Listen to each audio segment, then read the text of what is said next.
वासना का अंधा जुनून में आज हम आपको लेकर चलते हैं उत्तर प्रदेश के सुल्तानपुर जिले में, जहां एक पत्नी ने वो खेल खेला जिसे सुनकर पूरा गांव हक्का बक्का रह गया। गुलाबी साड़ी में लिपटी एक औरत अपने पति की लाश से लिपटकर जमीन पर दहाड़े मार मार के रो रही थी। वो कभी अपनी चूड़ियां तोड़ देती, कभी सिर पटकती, कभी रोते रोते बेहोश हो जाती।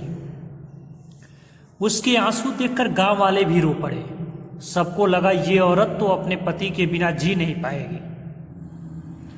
लेकिन जब इस औरत के आंसुओं के पीछे का सच सामने आया तो हर किसी के पैरों तले जमीन खिसक गई। दरअसल ये औरत पूजा कोई साधारण पत्नी नहीं थी। ये वही औरत थी जिसने अपने प्रेमी के साथ मिलकर अपने ही पति महेश की गला रेत कर हत्या करवा दी। यह सच्ची घटना शुरू होती है सुल्तानपुर के कंदीपुर गांव से। 38 साल का महेश, जो लुधियाना में मजदूरी करता था, 2025 के शुरुआत में अपने गांव लौटा था। गांव में ही प्राइवेट नौकरी करने लगा। 3 बच्चों का बाप महेश सीधा साधा और मेहनती आदमी था। लेकिन महेश की किस्मत में लिखा था धोखा, वो भी सबसे बड़ा धोखा अपनी ही पत्नी को की हाथों लिखा हुआ था।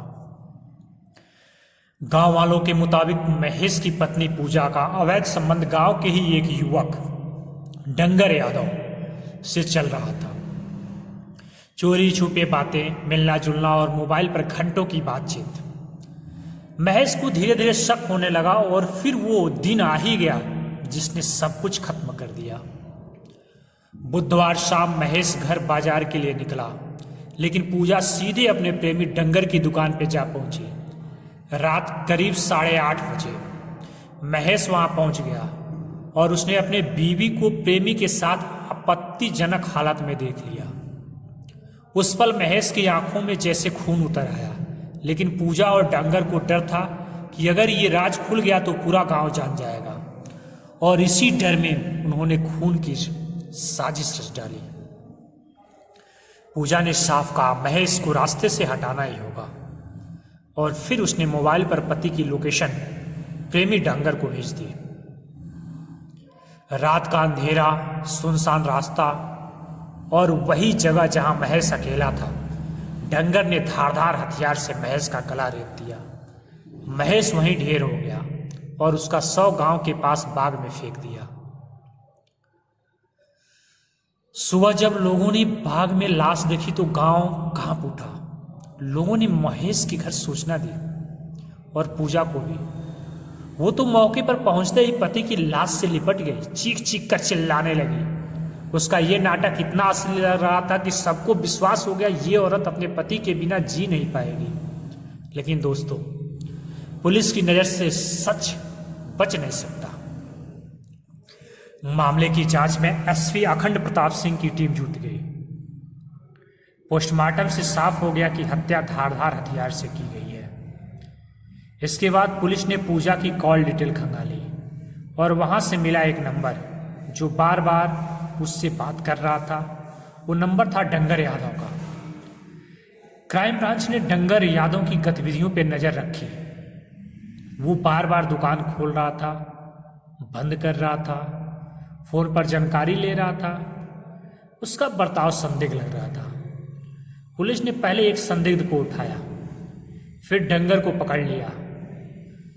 थाने में जब उससे सख्ती से पूछताछ हुई तो वो टूट गया। उसने सब कबूल कर लिया। हाँ, मैंने ही महेश की हत्या की और ये सब पूजा के कहने पर किया। सोचिए, गांव वाले अभी महेश की शव यात्रा निकाल ही रहे थे कि पुलिस उसी भीड़ में पहुंची और पूजा को सबके सामने गिरफ्तार कर लिया। लोग दंग रह गए। जिन आंसुओं को देखकर वो पिघल रहे थे वो सिर्फ एक नाटक था। असल में ये औरत वही थी जिसने अपने पति का खून करवाया था। सोचिए उस समय क्या बीती होगी उन बच्चों पे। इसका अवैध समझो कि हुआ ये था कि इसका पति भाई लुधियाना रहता था, गांव में इसका डंगर यादव से ज़बरदस्त अपना रोमांस चल रहा था। अब जब उसका पति वापस आ गया तो अब इसका मिलना जुलना खलल पड़ ही जाता था। और वो कहीं ना कहीं भाई ये सब ऐसी चीज़ें हैं कि इस पे लोगों का ज़्यादा निगाह रहता है। खबर पहुंची जिसके वजह से वो यहाँ जॉब करने लगा, और जॉब करने लगा जिसका नतीजा ये हुआ कि इनका मिलना जुलना बंद हो गया। बंद होने की वजह से इन लोगों को चोरी चोरी मिलते हुए भी अचानक से पकड़ लिया। बस ये खूनी साजिश इन लोगों ने रच दिया। ये बिल्कुल नहीं सोचे कि यदि तुम्हें रहना है नहीं रहना है, कम से कम बच्चों के बारे में सोचे होते सभी। जो बच्चे अनाथ हो गए उन बच्चों पे क्या बीत रही होगी अब वो ही जाने। उसमें बच्ची जो है क्या होगा, जहाँ शादी करके जाएगी वहाँ उसका पति बात बात पे ताना मार सकता है, कहेगा तेरी माँ तो ऐसी थी अपने पति की हत्या कर दी, तो तू किसका विश्वास मत। लड़कों को भी यही बोला जाएगा कि तेरी माँ जब अपने ही पति क्या नहीं हुई तो तू क्या हम लोग का होगा। इस तरह ये तो कृत्य कर लेते हैं, लोगों को लगता है आसान है, कर लेने के बाद अगली पीढ़ी पे क्या बीतती है वो पीढ़ी ही जानती है। किस दर्द से समाज में भटकती है, क्या चीज होता है, हद से अधिक। सोचिए जिन आंसुओं, वही मैं कहना चाह रहा हूं, जिन आंसुओं को देखकर लोग पिघल रहे थे कि पता चलता है वो सिर्फ एक नाटक था। आज पूजा और उसकी प्रेमी डंगर दोनों सलाखों के पीछे हैं। 3 मासूम बच्चे अपने बाप को खो चुके हैं और मां भी जेल में है। सोचिए क्या मिला, दोनों को क्या मिला हत्या करके।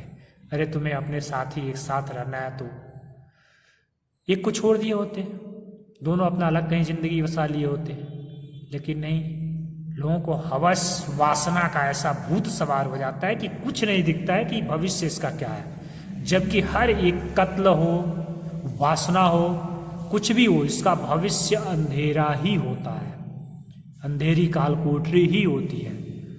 और इसके पीछे छोड़ जाते हैं आप उन बुरी यादों को जिनको लेकर आपकी अगली पीढ़ी, आपके बच्चे सब झेलते हैं।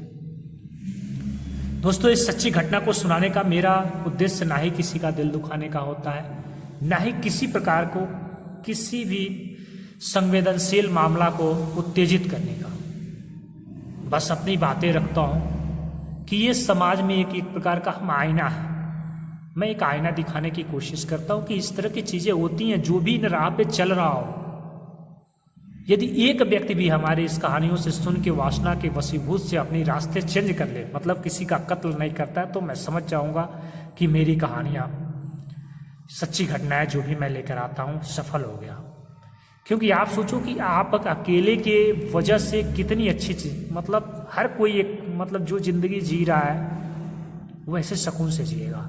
आपको जो करना हो करो, लेकिन कभी भी हत्या ना करो, क्योंकि हत्या का एक ही रास्ता है, या तो आपको आजीवन कारावास होगा या फांसी होगी, सलाखों के नीचे होना है। तो कोई मतलब नहीं उस चीज का करने का।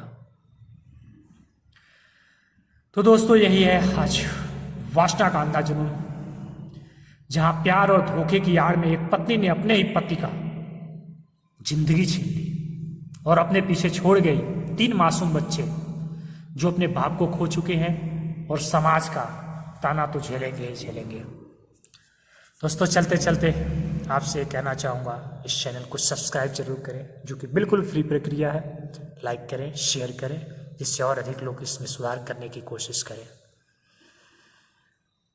अपना ध्यान रखिएगा दोस्तों। मिलते हैं फिर अगली कहानी, अगले दिन सच्ची घटना के साथ। जय हिंद, जय भारत।